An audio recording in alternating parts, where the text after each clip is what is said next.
Hey, my beautiful bitches, it's me, Fiona St. James, and welcome to another episode of Fiona's Coffee Talks. And as always, I like to start off my day with a fresh, hot, black cup of coffee. Hold the cream! I'd love to. And of course, I think of my favorite quote of the century by Oscar Wilde, which says, "Life is too important to be taken seriously, so lighten up, folks." So today's topic is, drumroll please, Life of a Sex Worker, Part 6. Okay, so let's recap.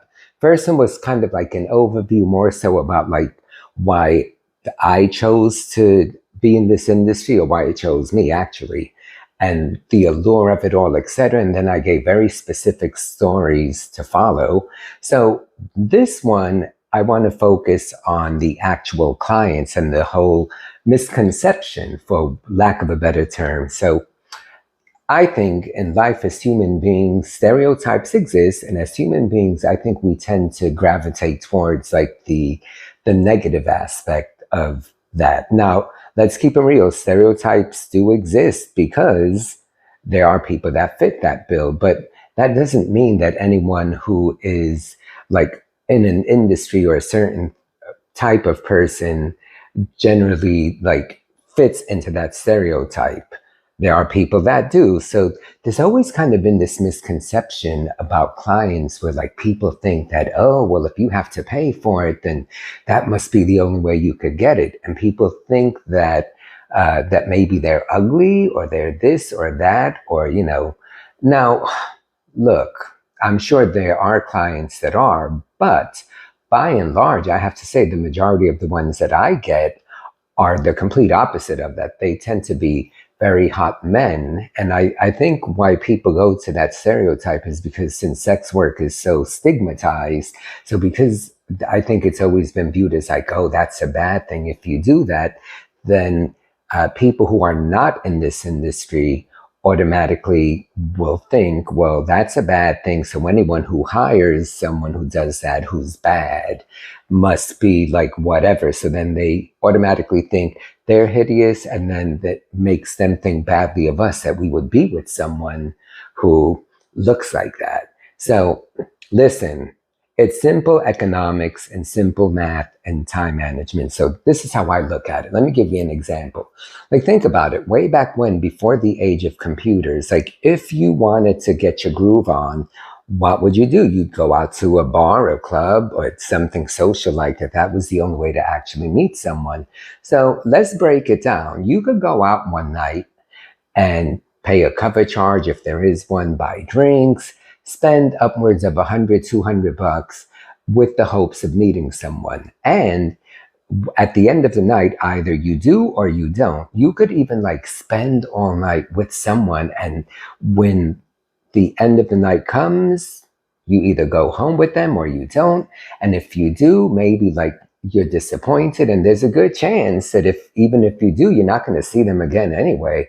That's why one night stands exist, because a lot of people, gay or straight, because, you know, us gay guys, I know myself, I've had a zillion of them, but that's not just gay people. That's just people in general, because the majority of people have commitment issues. Let's keep it real. I know I do. So I digress. So let me get back to that. So at the end of the night, you would have spent a couple of $100, and there's no guarantee. So if your end result is that you want to get off and get your groove on, wouldn't it make a lot more sense to like hire someone and order exactly what you want? You see the picture, you have a conversation with them, you set the boundaries and the rules. This is what I want, this is what you're going to get paid, or you agree on the price. And at the end of the game, at the end of the night, they're not going out, they're staying home, they're ordering in, or maybe they're going to you, but you're getting that end result. So, you know, couple of $100 going through all of this and potentially getting nothing, or a couple of $100 and you actually get what you want, and everyone has a smile on their faces. So just in terms of that, you're going to spend the same amount of money anyway, but get what you want. Save time. I don't know about you guys, but I've always said time is money, and it's just easier to like cut to the chase, get it done, have your fun, and that's that. So that's I wanted to touch on that because I think that there is such a misconception with this industry. Just, I spoke about the misconception in a previous video about like where people think that if you do this kind of work, there's misconceptions about sex workers and there's misconceptions about clients. Or let me rephrase that, people automatically go to the most negative stereotype of either one.